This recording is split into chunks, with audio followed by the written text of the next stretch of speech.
So,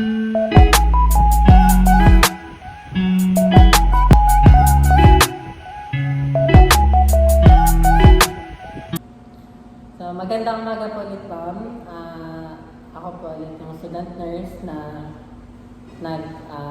physical assessment po sa inyo nakaraan. So, ngayon po, according to sinabi nyo is may nakita po akong tatlong problems. And ngayon po, tuturuan ko po kayo kung paano nyo po ma-cope up or mas ma-enhance pa po yung ating kalusugan. Katulad na lang po, ma'am, nang nabanggit nyo po sa inyong mata, pwede po tayo na magpa-consult sa doktor para po malaman natin kung tumataas ba yung grado natin at mabigyan tayo ng mga gamot sa ating mga mata. And pwede rin po na magbili tayo ng mga eye mo, yung eye, para po matulungan nito yung ating mga mata na hindi po madaling matuyo. And iwas din po tayo sa paggamit ng mga gadgets para po yung radiation hindi po din maapektuhan yung ating mga mata at hindi po madagdagan yung grado. Ganun din po yung nabanggit niyo, ma'am, tungkol po sa inyong psoriasis. Pwede rin po tayo magpa-consult sa doktor para po mabigyan tayo ng mga tamang gamot sa pag-treat ng ating psoriasis. At pwede rin, ma'am, na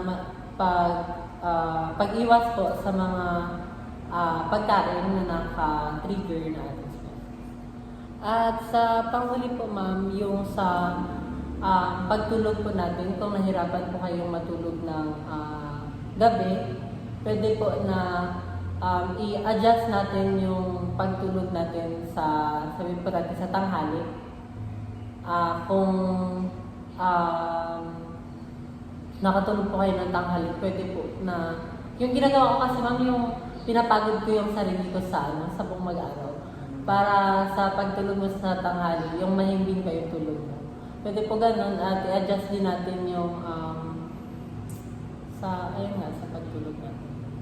And pwede rin po tayo magpa-consult sa mga doctors kung nahirapan na talaga tayo matulog ng gabi para mabigyan tayo ng mga gamot sa maayos na. Hindi naman din, yun lang talaga pag nakatulog ako ng tanghali, matagal ako makatulog sa gabi. Pero pag hindi naman, pag marami akong trabaho, hindi naman din, matulog ako ng maga. So, yun lang naman, ma'am. Maraming salamat.